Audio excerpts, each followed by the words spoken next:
तुम्हारे तो पड़ोसी दुश्मन होते होंगे, कभी कभी कोई रिश्तेदार दुश्मन होता होगा, पर जरा सोचो उस प्रहलाद के विषय में जो 5 साल का है, उसका पिता ही उसका सबसे बड़ा दुश्मन है। मारना चाहता है, सांपों से कटवाता है, पहाड़ों से फिकवाता है, भोजन के बिना कारागार में बंद करवा देता है छोटे से बच्चे को। अपनी बुआ गोद में लेकर, खुद तो वरदान प्राप्त थी कि अग्नि में नहीं जलेगी, और प्रहलाद को जलाने के लिए बैठ गई थी आग के भीतर। बताओ मेरे लालन, मेरी ललनाओं, क्या तुम्हारे घर में तुम्हें इतना तकलीफ दिया गया है अपने बाप और अपने मां के द्वारा? नहीं ना। फिर भी प्रहलाद पूरी दुनिया का आज नेता बना हुआ है।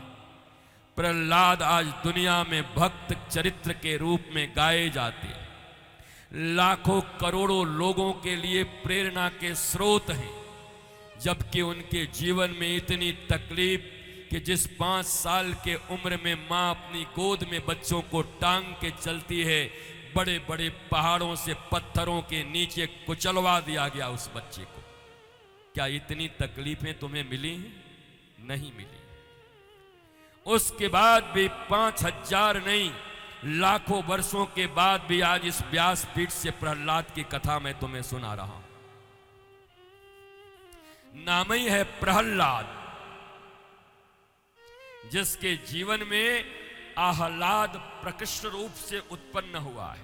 भैया ये माइक तो बचपन में जैसे पैंट बह जाता था ना, ऐसे माइक हो गया, बह जा रहा है बार बार। ये दुनिया में हम ही एक ऐसे बाबा हैं जो इतने तकलीफों के बाद भी प्रवचन कर लेते हैं। नहीं तो आधे घंटे के बाद बड़े बड़े महात्माओं को मैंने अपने देखा है, ऐसे निकाला, रखा और ऐसे आंख किया और दोबारा गए नहीं। मां कहां गई आवाज? गांव में यही आवाज गूंजती थी सुबह सुबह। भगवान कृष्ण की कथा सुनने बैठे हो तो भगवान कृष्ण का प्यारा गोकुल और प्यारा वृंदावन कैसा है बताओ। गैया हैं, मैया हैं, गोपी हैं, ग्वाल हैं, छाछ है, दूध है, मयूर हैं, पिक हैं, कोयल हैं। क्या सुंदर वातावरण है, क्या दिव्य भगवान की नगरी है, गांव है। श्रीमद् भागवत की सफलता तभी होगी जब भारत के गांव गांव में वृंदावन जैसी पवित्रता, शुद्धता और आनंद का उतरना हो जाएगा प्रत्येक स्थान पर। यह भारत में भागवत की सफलता होगी, और कुछ नहीं है। ये सब ऊपर ऊपर की चीजें। और हम तो बड़े बेफिक्र और निर्भीक आदमी हैं। हमारा तो कबीरदास के साथ मिलता जुलता है। कबीरा खड़ा बाजार में लिए लुकाठी हाथ, और जो घर जारो आपनो तो चलो हमारे साथ। कौन सा घर?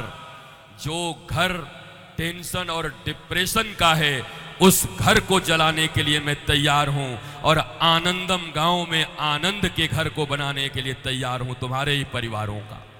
डिप्रेशन जलाओ, रावण मत जलाओ, कुंभकर्ण सब मत जलाओ, बिना मतलब का खर्चा मत करो। जला सकते हो तो अपनी समझ, अपनी प्रज्ञा, अपनी प्रबोध से अपने घर में जो इतना टेंशन, डिप्रेशन, तनाव परिवारों के बीच है, उसको जलाओ ना। अगर इतनी आग है तुम्हारे भीतर तो उसको जलाओ। सब बनावटी नहीं, अब कुछ नेचुरल चीजें होनी चाहिए जिंदगी में। नेचुरल, वही प्राचीन संस्कृति दूर से देखकर अरे ओ परमन जी, राम राम।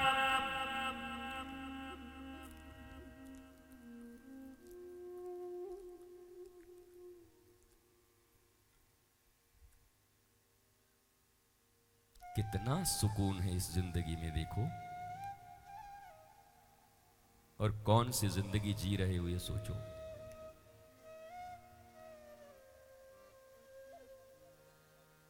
पढ़ाई में टेंशन, नौकरी पाने में टेंशन, शादी में टेंशन, सन आ गया तो उसके एडमिशन में टेंशन।